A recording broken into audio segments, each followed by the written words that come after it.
in the Focus on the Family series titled Men's Health. Today's guest is Wesley Funches, a physician assistant. He'll be answering important health questions about us men. If you have questions of Mr. Funches after this session, please feel free to email him at sfunch01@gmail.com. I hope you enjoyed this session. Thank you. Hello, everyone, and we're back with our second session of our Focus on the Family series titled Men's Health. My name is Deacon Sean Cardoza, and we have a special guest with us who's a physician assistant. He'll be answering some great questions and providing great dialogue around men's health. But before we get started, I'll allow him an opportunity to introduce himself. Hello, everyone. My name is Wesley Funches. I am a physician assistant currently practicing in urgent care in Charlotte, North Carolina. I graduated from PA school in 2003. I worked mainly in primary care for about 14 years until I switched over to urgent care.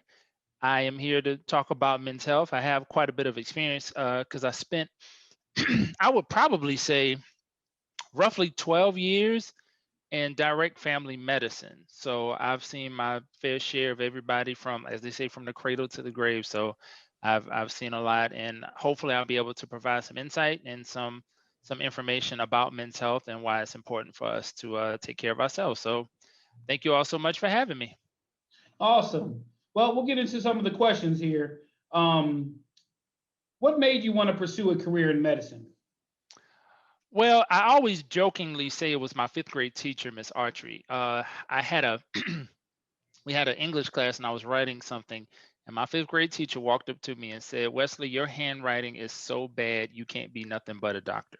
And she was absolutely correct. My handwriting was bad, but it kind of instilled like the possibility in me, because I never really knew what I wanted to do. But when she said that, I had that in mind. Now, when I actually started to pursue it, I was actually in high school. I wound up joining, and it was a Health Occupation Students of America. They call it HOSA. It was mainly to train people to become nurses, but I wanted to know so much about medicine until I decided to join it anyway. So I wound up going through HOSA, which is the Health Occupation Students of America. I wound up getting certified as a CNA while I was in high school, because I really wanted to know more about healthcare.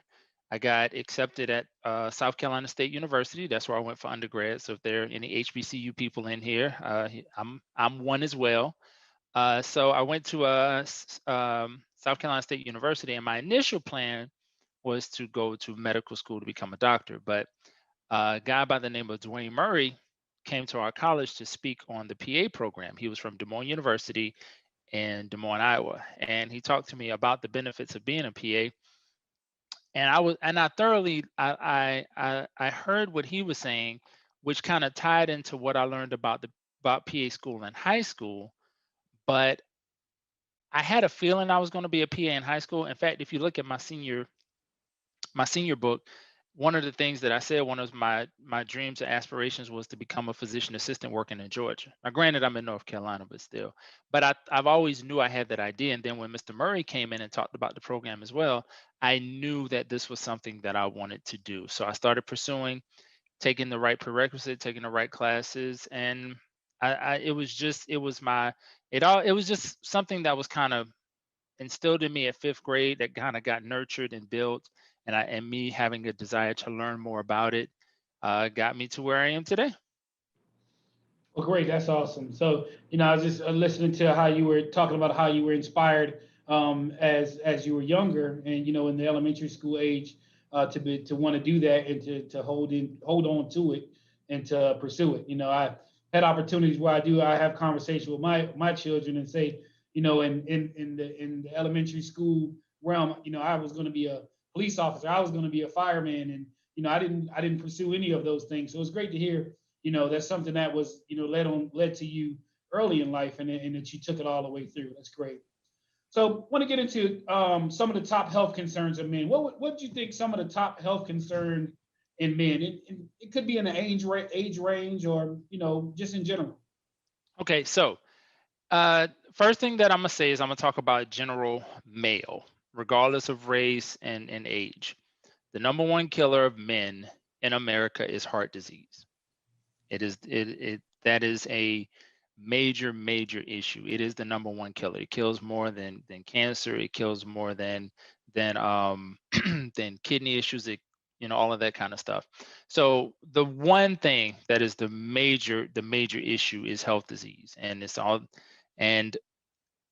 I'm sorry, not health disease, but heart disease. And when you look at heart disease, basically what's happening is that your heart is it's got blockages in the arteries, meaning that it can't get blood to where it needs to go, or it's becoming too enlarged where it can't get blood where it needs to go. So heart disease is the number one killer of men. In fact, heart disease is the number one killer, period. So it regardless of gender or race or anything, that's the number one killer in the whole country. Now, if you want to break it down into age ranges, of course, heart disease affects men more above the age of 50 than below the age of 50. I mean, that's just a common thing. When you start looking at the number one killer in males, 20 to 29, one of the top ones is, of course, violence. That's one of the main things in that age range, or accidents or things of that nature. Lower on the list are things like cancer and stuff like that. When you're looking at your 30s and your 40s, that's when you see a lot more heart disease. This is around the time where men start get diagnosed with high blood pressure, and they start getting diagnosed with being pre-diabetic. It's usually in those late 30s, early 40 ranges. And that's when they start having issues with obesity. Like, you can't eat at 40 what you could eat at 18. So it's like your metabolism starts to slow down, which means that if you're still consuming or eating the same things you were, then you're going to start having some issues. You're going to start to have the weight gain. You're going to start to have the body, the aching joints. You're going to start having the obesity. And then that's when the high blood pressure, the high cholesterol, and the diabetes start to set in, which means that heart disease becomes higher on the list. Also, you have to worry about prostate cancer above the age of 40. When you start looking at men 40 and up, African American males have the highest number of prostate cancer deaths than any other race in this country. So when you start looking at it from a race standpoint and you look at just prostate cancer, we tend to have more men diagnosed and die from prostate cancer. And we typically start looking for that at age 40. When ages 50 and up, that's when we start looking at colon cancer. And I got to say again, when it comes to colon cancer, African American men, when it comes to men, we are most likely to get diagnosed with colon cancer, and we are most likely to die from colon cancer. So when you're looking at 19 to 29 or 18 to 30, 18 to the 30s, it's mainly accidents. It's mainly, violence, that kind of stuff. But once you start getting to 40, that's when the heart disease, that's when the cancer and all of that stuff starts to creep in for men. So, because I know we're talking about men's health. So if you're looking at it from an age range, 18 to 39, it's mainly violence, accidents, trauma, stuff like that. But once you get up to 40, that's when the heart and the other organs start to play a role.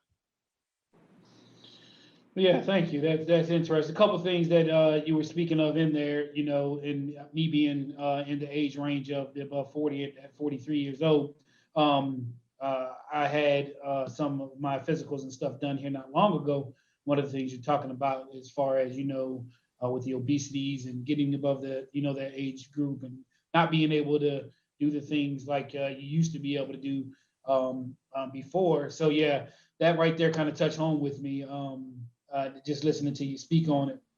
So one of the things is because a lot of us are men in general, or black men, don't really look all the way into the health until something happens. So what, as a man, could I do to ensure I do not develop health issues? What ways can I work to not develop those health issues?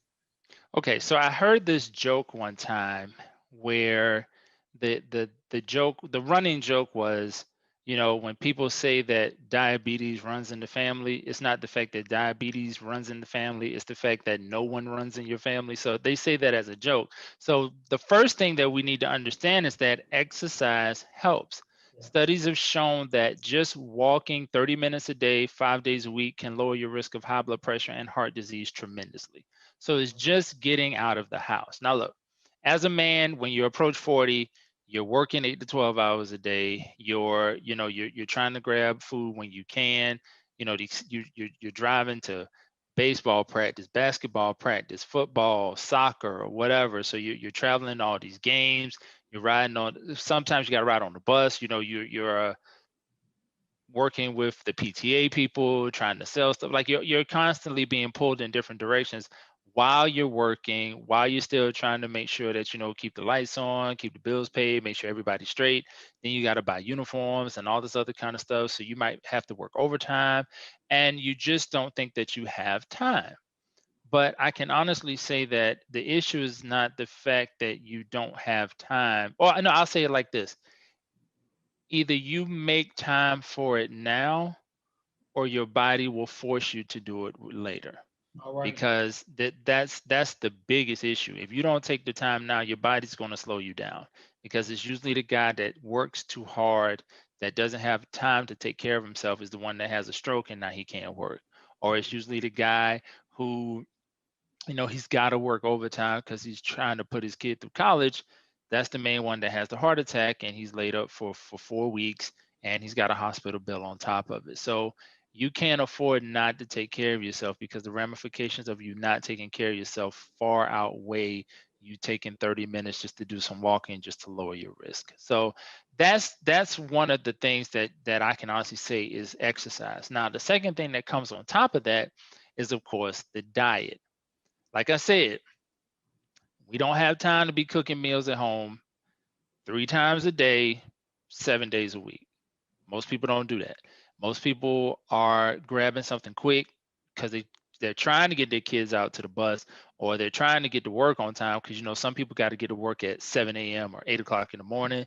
So they don't have time to eat a healthy meal, just some turkey bacon or some eggs and some wheat toast and something like that. They're stopping at McDonald's, they're picking up something, grabbing a cup of coffee, and then they're heading into work. So you're at work, you didn't pack lunch. Most people don't pack lunch. So then lunchtime comes, you're ready to get out the office or get out from wherever you're going to go grab another fast food thing. So you're getting that. And then if you come home, for those of the men who are single, I mean, I don't know how many of y'all actually cook meals for yourself when you get home, but when I was single, I was in my 20s. Yeah, it wasn't nothing for me to stop to Burger King and get a number one with a Sprite and head to the house, and then just sit down and just eat that. So it's you have to make time to watch, not only giving yourself time to exercise, but also watching what you eat, because diet and exercise is the main thing that reduces the risk of heart disease in this country. So, and honestly, studies have shown that improper diets actually increase your risk for colon cancer too. So, like I said, more African American men get diagnosed and die from colon cancer. Just by adjusting your diet, you can lower your risk for both heart disease and certain cancers just by watching what you eat. So that's the number one thing. Finding time to exercise no matter how late, and trying your best to watch what you eat. And I'll say one more thing and then I'll be done. When it comes to watching your diet, it's about not only what you put in, but also how much. Certain amount of calories a person can eat a day. Now, I'm not telling you to starve yourself. I wish I would starve myself. I work too hard to starve myself. That's not happening. Now, if I have to fast for church, that's one thing. But that's trying to get closer to God. It ain't got nothing to do with my food. So I'm not about to starve myself. But I do make sure that when I do eat, I eat something that's low in calorie, but also pretty plentiful. That way it'll keep me full. So there are ways to do that. You just got to work on trying to start that. It's about taking the time to say, okay, I don't want to be 60 and can't work, or I don't want to be 59 and I can't walk, or whatever. So in order for me to do that, it starts at 40, or even earlier than that, honestly, starting to watch what you eat and starting to exercise. Yeah, no, that's awesome. And one of the things is it's not made easier with the diet situation, the way kind of thing works now. Like you're saying, at work, you can, get on your phone and Uber eat something to you real quick, or you can have it ready for you when you drive past Chick-fil-A. All you got to do is drive past. They'll pass it out the window on the way. So yeah, that definitely doesn't make it easier, but that's definitely great points. Eating better, and then yeah, controlling how you eat, because I guess one of the things, if I said it, is, I don't eat all the way bad, but what I do eat is too much of, right? So it's like I like that. It may not be the worst thing for me, but if I eat, double the amount of it, then that kind of, defeats the purpose of even eating it. So yeah, that's right. Absolutely. Yeah. So, what barriers have you seen when trying to get men to get their annual checkups, and how would you address them? Okay, so one of the biggest things that I saw when I was working in family medicine is that, and I'm assuming that I'm speaking to mostly African American men in this talk right now. My people don't trust people. We got trust issues. Black men don't trust nobody. Now, it might be something that I guess is a hidden rule or something, but unless they find somebody that they can trust, they're not messing with them. Like we don't rock with people we don't trust. Now, I've seen people hang out with people that they don't like all the time, taking pictures with them, and they going on vacations and all kind of stuff. Black men don't do that. Like if we don't rock with you, we're not coming to see you. So Right. so that's one of the biggest problems, is trying to establish trust. But here's the problem that I need for my people to understand. It's hard for you to find somebody to trust if you don't go to see if you can trust that person. Like you won't even make the attempt. Now, the provider or the doctor is not going to come to you to get you to trust them. They just aren't. Like we don't do house calls anymore. Those house call days are done. So you have to make the first step and try to find somebody that you can at least have an initial conversation with as a provider, and say, and then see how the vibe is. If you Mhm. ain't vibing with them, that doesn't mean you don't go to doctors ever again. You just got to find another one that you can trust. So one of the biggest things that I saw when I was in family medicine is that I tried to get people to at least trust me or understand that, look, my overall objective is not to get paid. My overall objective is not, not to generate revenue for the clinic. My overall objective is to try to give you things that can help you be a healthier person. And if you can find somebody who has that mentality, that is a person that you can trust. That is a person that you should go to, because the doctor or the PA or the nurse practitioner is not going to come to you and say, "Hey, I'm in the neighborhood. I want you to trust me." They are not doing that. So you have to be the one to make the first step. So that's one barrier that I've seen. Another barrier that I've seen to get men to the annual checkups is they're scared of the prostate exam. Men don't like to have a finger stuck up their butt. They Right. just don't. And the thought of having that happen leads them to say, no, I'm not going to that doctor. I'm not doing that because I don't want that to happen. So Right. again, all I can tell you is that when you're looking at the prostate cancer numbers, we are more like African American men are more likely to get diagnosed, and we're more than likely to die. And the reason why is because of that same mentality of we don't want that test done. Right. Now they do have blood work that's available. So you can talk to your primary care doctor, because like I said, you've built a trust with them, and you can say, "Hey, I'm not too cool about getting this prostate exam. Can I just get the blood work?" And they will tell you whether or not it's okay in your case. If you have a family history or something like that, they're probably going to say no. They probably still want to do the exam, check enlargement, make sure it's not too big and that kind of stuff. But I can honestly say that these barriers that we're having is just based on trust and exam. And I can't make you feel more comfortable about either of those, because I can't go to you and tell you which doctor is trustworthy. I don't live in Atlanta. I don't know who you can trust in Atlanta. I don't know any providers in Atlanta. So you have to make the first step to say, I'm going to give somebody a chance. And talk to your friends. You'll be surprised how many of your friends at your job actually go to a doctor that you would never, because y'all don't talk about that kind of stuff. It's sports, it's kids, and it's, my wife getting on my nerve, that kind of stuff. That's typical man stuff. Men don't talk about going to the doctor, but you can ask and see if they go to somebody, and they'll let you know if they like them or not. And if Yeah. they like them, they'll be like, yo, you should try this person, he's cool. If they don't like it, be like, nah, I go to him, but I don't really rock with him. Then you can take it upon yourself to go find somebody that you can trust, and then go ahead and get yourself checked out. Right. Yeah, that's awesome. So I laughed because I was again, as I said not long ago, I did go have my annual physical done, 4 weeks ago, 6 weeks ago, and the doctor was, as she was doing their exam, she said, "Okay, it's time for this prostate check." And I said, "Well, doc, look, what options do I have with it?" She said, "Well, we can do the blood work, and if I see something there, then we may need to go a little deeper." I said, "Yeah, come on, sign me up for that one." Right.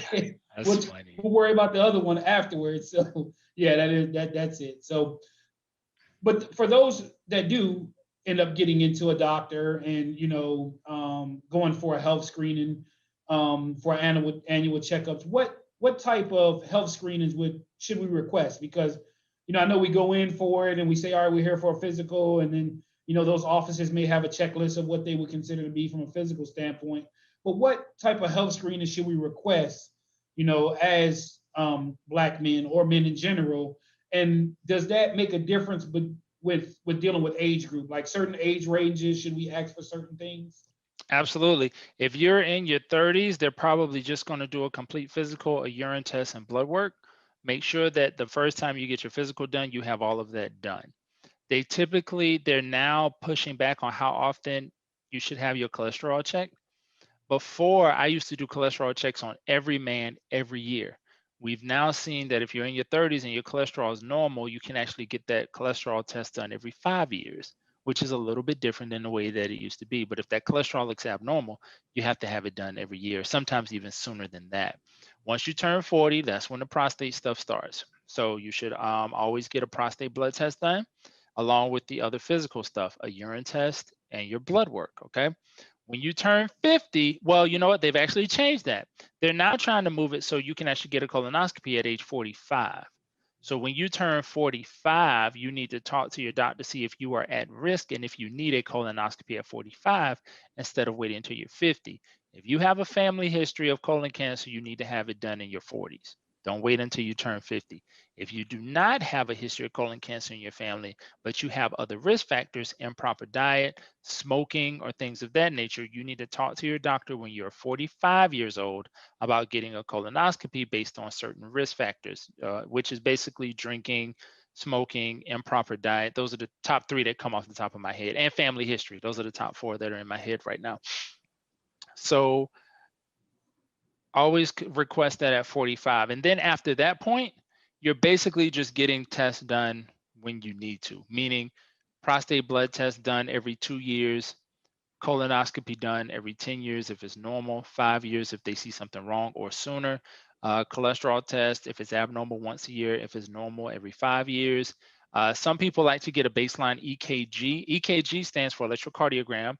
Is when they put the stickies all over your body and then run the machine, and then all these squiggly lines come out, and then somebody comes look at it and says you're fine, even though you don't know what it is. So EKGs are typically done around this time too. So based on your age, your doctor already knows this stuff, but asking to make sure is a good idea. Be like, hey doc, I'm 40. Isn't it time for my prostate? Or hey doc, I'm 45, but I smoke. Do I need to get a colonoscopy? Or, hey doc, I'm 50 years old.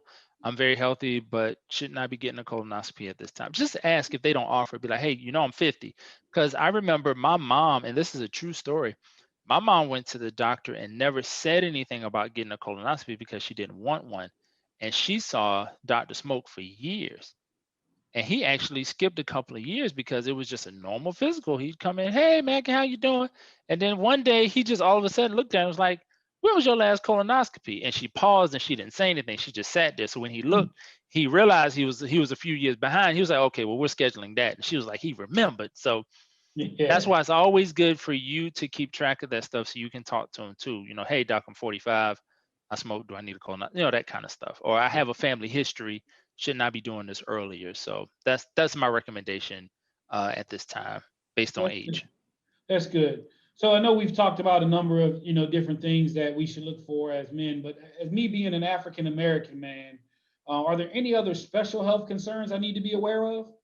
Well, I was gonna look this up, but honestly, the main things that you need to worry about as an African American male is high blood pressure, diabetes, heart disease, cancer, and family history is important for Okay. for us, because sometimes your doctor doesn't know your family history. And if your grandfather had prostate cancer and your uncle had prostate cancer, maybe you shouldn't wait till 40 to get your prostate checked. Maybe it should be done at 35. Or if your grandfather had a heart attack at 48, or if your dad had a heart attack or something like that, then it's good for them to say, hey, this happened in my family ahead of time, and I don't want this to happen to me. That lets them know. But as far as like an overall picture of an African American male, you should follow the same outlines and guidelines as any other male, unless your family history is different. That's Okay. when you need to be a little bit more aggressive in making sure that they do more testing for you, because you need to tell them, hey, this is my family tree, and I'm not trying to follow that. Right. Okay. Good. Good. So we kind of talked a little bit about what advice we would give to men about primary care doctors to establish one. Would you have any more advice you'd like to give about how we would, if we don't have a primary care doctor, to establish and get one? No. The recommendations that I gave, word of mouth or trial and error. Just understand this. Just because you went to a doctor does not mean that you have to keep going to them. And I think as Black men, or as African American men, or as men in general, we tend to stick with what we know. So like I don't necessarily like this guy, but I know him, so I'm just gonna go ahead and keep going to see him. Don't think like that. You need to be able to go to somebody that you can trust. I don't care how many people you go through. Just because you went to that one doctor one time does not mean you need to keep going back. But you have to keep going. Don't use that as an excuse not to go back, because it's the not getting checked out that leads to more problems than continuing to do trial and error to find the right doctor that fits you. Okay. So I know, being in your field and you've been in it for a number of years, any interesting stories that you may have had with patients that you cared for that you'd like to share? Okay, I got one. There was this guy that had high blood pressure who did not take his medication. And I saw him as a student when I was interning. And he basically was like, hey, I I be wanting to take my medicine, but when I get up in the morning, I don't think about it, and I'm just too busy. And I saw him 2 months later, and he had a stroke, and he was paralyzed on the left side. So he went from having to work, like, Doc, I got to go to work, man, I got to go to work, to now not being able to. And he wound up going through a real depressed mood because of the fact that he was no longer able to work, because that was his identity. And now that he had a stroke, he was unable to. And if you talk to that guy, he'll tell you, if I had to do it again, I would stop and take the time to take my medication to keep my blood pressure under control to prevent what happened. So that's one of the stories that always sticks with me, is that little bit of ounce of prevention, that little bit of time. Don't take much to swallow a pill. Wow. And, That was and very, yeah, very interesting story, and a wisdom nugget at the same time, right? So yeah. I hope all who are listening definitely heard that part, right? And so we definitely have to take that time, right, before it's too late. So we're going to be wrapping up here shortly. I just wanted to know if you wanted to share with us anything you'd like for men to know about the importance of their healthcare.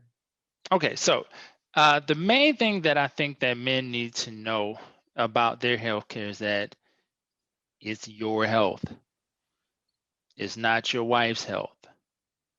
It's not your job's health, and it's not your doctor's health. It's your health. You have to be the one responsible for your health, because if you decide that you don't want to go to the doctor and you have the stroke, the doctor didn't have the stroke. So he's not out anything for you not taking care of yourself. So I need people to truly understand that.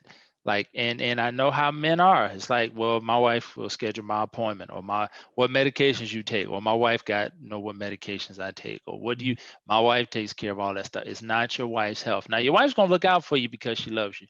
And she doesn't want anything bad to happen to you, because she truly loves you and she's going to take care of you. But it's still your responsibility as a man to know what you are doing and who and what you are taking and why you are taking it, because it is your health. It's nobody else's health but yours. So when something happens to you and your health, it's nobody else's fault but yours. So you need to take it upon yourself to take care of yourself.